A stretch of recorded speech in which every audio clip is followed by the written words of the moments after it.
Hello friends, ഇന്ന് ഞാൻ വന്നിരിക്കുന്നത് ഒരു ചാലഞ്ചിങ് വീഡിയോയുമായിട്ടാണ്. അപ്പോൾ ഇത് നമ്മുടെ സലു കിച്ചണിലെ സമീർത്തയുടെ ഒരു ചാലഞ്ചിങ് വീഡിയോ ആണ് കേട്ടോ. അപ്പോൾ ഇതെങ്ങനെയാണെന്ന് വെച്ചാൽ അവരുടെ ചാനലിലെ ഒരു റെസിപ്പി കണ്ടിട്ട് നമുക്ക് ഇൻസ്പയർഡ് ആയിട്ട് നമ്മൾ ചെയ്യുന്ന ഒരു വീഡിയോ ആണ്. അപ്പോൾ ഇത് നമ്മുടേതായ ഒരു രീതിയിൽ ചെയ്തിട്ട് നമ്മുടെ ചാനലിൽ പോസ്റ്റ് ചെയ്യുക, ഇതാണ് അവരുടെ ചാലഞ്ചിങ്. അപ്പോൾ ഞാൻ ഈ ഒരു റെസിപ്പി ഇത് എനിക്ക് നല്ല ഈസി ആയിട്ട് ഉണ്ടാക്കാൻ പറ്റുന്നതും പക്ഷേ നല്ല ടേസ്റ്റി ആയിട്ടുമുള്ള ഒരു റെസിപ്പിയും കൂടെയാണ് കേട്ടോ ഇത്. അപ്പോൾ ഇതൊന്ന് ട്രൈ ചെയ്ത് നോക്കണം. അപ്പോൾ ഞാൻ ഇതിന് വേണ്ടിയിട്ട് ഒരു ചുവട് കട്ടിയുള്ള ഒരു പാന് ചൂടാക്കാൻ വെച്ചിട്ടുണ്ട്. ഇനി ഇതിലേക്ക് 3 ടേബിൾ സ്പൂൺ വെളിച്ചെണ്ണയാണ് ഒഴിച്ച് കൊടുക്കുന്നത്. അപ്പോൾ വെളിച്ചെണ്ണ ഒഴിച്ച് കൊടുത്ത് ഇത് ചൂടായി വരുമ്പോൾ ഇതിലേക്ക് 3 ഏലക്ക, 3 ഗ്രാമ്പു, ഒരു ചെറിയ കഷ്ണം പട്ട, അതുപോലെ ഒരു 1/2 ടീസ്പൂൺ പെരിഞ്ജീരകം വലിയ ജീരകം കേട്ടോ, അതും കൂടെ ചേർത്ത് ഇതൊന്ന് മൂപ്പിച്ചെടുക്കാം.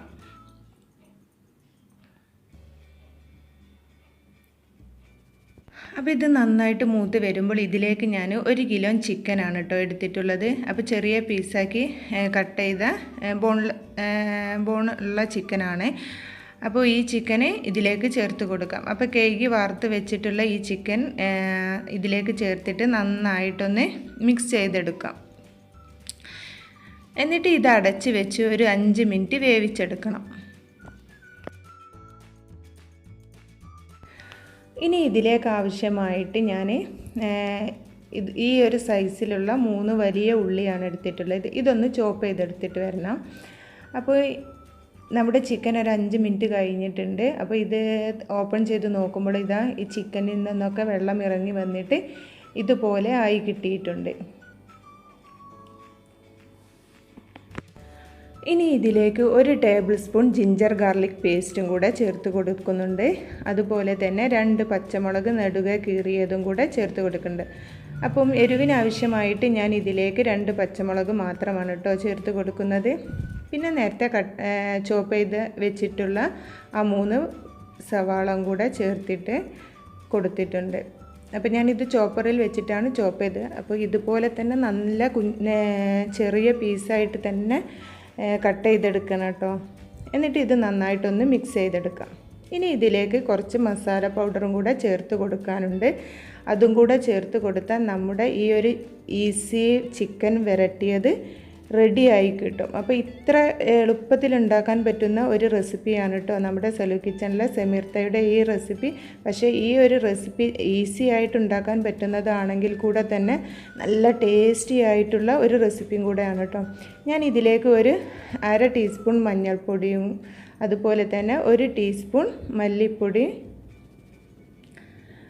അതുപോലെ 1 ടേബിൾ സ്പൂൺ കാശ്മീരി ചില്ലി പൗഡറാണ് കേട്ടോ, അതും കൂടെ ചേർത്ത് കൊടുത്തിട്ടുണ്ട്. എന്നിട്ട് ഇത് നന്നായിട്ടൊന്ന് മിക്സ് ചെയ്തെടുക്കണം.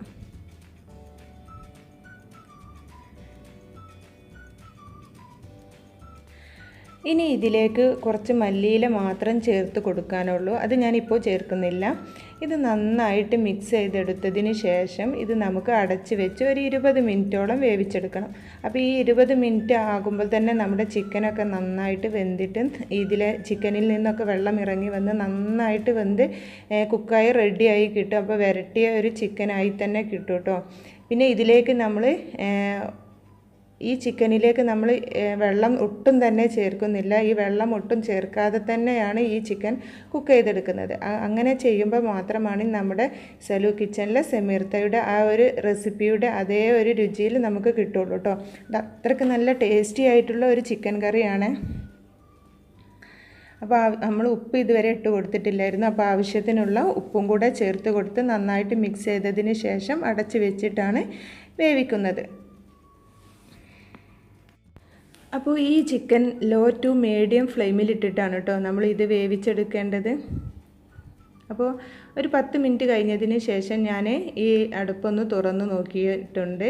എന്നിട്ട് ഇതിലേക്ക് കുറച്ച് മല്ലിയിലയും കൂടെ ചേർത്തിട്ട് നന്നായിട്ടൊന്ന് മിക്സ് ചെയ്തെടുത്തു. അപ്പോൾ ഇത് ഇടയ്ക്കിടയ്ക്ക് ഒന്ന് തുറന്നിട്ട് ഒന്ന് ഇളക്കി കൊടുക്കണം കേട്ടോ, അല്ലെങ്കിൽ അടുക്കി പിടിക്കാനുള്ള ചാൻസ് കൂടുതലാണ്. അപ്പോൾ ഇത് നന്നായിട്ട് മിക്സ് ചെയ്തതിന് ശേഷം വീണ്ടും അടച്ച് വെച്ചിട്ട് ഞാൻ വേവിച്ചെടുക്കുകയാണ്.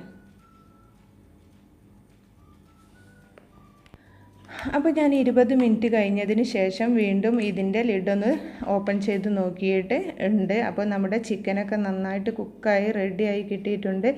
അപ്പോൾ ഇത്ര ഗ്രേവി ആയിട്ട് നമുക്ക് ലഭിച്ചിട്ടുണ്ട് കേട്ടോ. അപ്പോൾ ഇനിയും ഗ്രേവി ഡ്രൈ ആയി കിട്ടണം എന്നുണ്ടെങ്കിൽ ഒന്ന് ഫ്ലെയിം കൂട്ടി വെച്ചിട്ട് ഒന്നും കൂടെ വേവിച്ചെടുത്താൽ മതി. അപ്പോൾ അടച്ച് വെക്കാതെ വേവിച്ചെടുത്താൽ മതി. പക്ഷേ എനിക്ക് ഇത്ര ഗ്രേവി ആവശ്യമുള്ളത് കൊണ്ട് ഞാൻ ഈ ഒരു രീതിയിലാണ് ചെയ്തെടുത്തിട്ടുള്ളത് കേട്ടോ. അപ്പോൾ ഈ ഒരു റെസിപ്പി സലു കിച്ചണിലെ ഈ ഒരു റെസിപ്പി നിങ്ങൾ കണ്ടിട്ടില്ല എന്നുണ്ടെങ്കിൽ ഞാൻ എൻ്റെ ഡിസ്ക്രിപ്ഷൻ ബോക്സിൽ അതിൻ്റെ ലിങ്ക് ഇടുന്നതാണ്. അപ്പോൾ ഈ നമ്മൾ സവാളയൊക്കെ വഴറ്റിയെടുക്കാതെ പെട്ടെന്ന് റെഡിയാക്കിയ ഒരു ചിക്കൻ്റെ വരട്ടിയതാണല്ലോ. അപ്പോൾ ബാച്ചിലേഴ്സിനും അതേപോലെ തന്നെ ബിഗിനേഴ്സിനൊക്കെ ഉണ്ടാക്കാൻ പറ്റിയ ഒരു നല്ല ഈസി ചിക്കൻ വരട്ടിയതാണ് കേട്ടോ ഇത്. അപ്പോൾ നല്ല ടേസ്റ്റാണ് ഈ ഒരു ചിക്കൻ കറി. അപ്പോൾ ഞാൻ കുറച്ച് മല്ലിയിലും കൂടെ ചേർത്ത് കൊടുത്തിട്ടുണ്ട്. അപ്പോൾ ഇതിലേക്ക് ഒരു 1/4 ടീസ്പൂൺ ഗരം മസാലയും കൂടെ ചേർത്ത് കൊടുത്തിട്ട് ഇതൊന്ന് അടച്ച് വെക്കുകയാണ് കേട്ടോ. നമ്മൾ ഫ്ലെയിമൊക്കെ ഓഫ് ചെയ്തു കേട്ടോ. ഇനി അങ്ങനെ നമ്മുടെ ചിക്കൻ കറി ഇവിടെ റെഡിയായി കിട്ടിയിട്ടുണ്ട്. ഇനി നമുക്കിതൊന്ന് സെർവിങ് പ്ലേറ്റിലേക്ക് മാറ്റാം. അപ്പോൾ തീർച്ചയായിട്ടും നിങ്ങൾ ഇതൊന്ന് ട്രൈ ചെയ്ത് നോക്കണം. അപ്പോൾ ഈ ഒരു റെസിപ്പി നിങ്ങൾക്ക് എല്ലാവർക്കും ഇഷ്ടപ്പെട്ടെന്ന് വിചാരിക്കുന്നു. അപ്പോൾ ഇഷ്ടപ്പെട്ടാൽ ലൈക്ക് ചെയ്യാനും ഷെയർ ചെയ്യാനും അതുപോലെ തന്നെ സബ്സ്ക്രൈബ് ചെയ്യാതെ വീഡിയോ കാണുന്നവരുണ്ടെങ്കിൽ സബ്സ്ക്രൈബ് ചെയ്യാനും മറക്കരുത്. അപ്പോൾ ഇതിൻ്റെ ഫീഡ്ബാക്കൊക്കെ കമൻറ്റ് ബോക്സിൽ അറിയിക്കുക. Thanks for watching.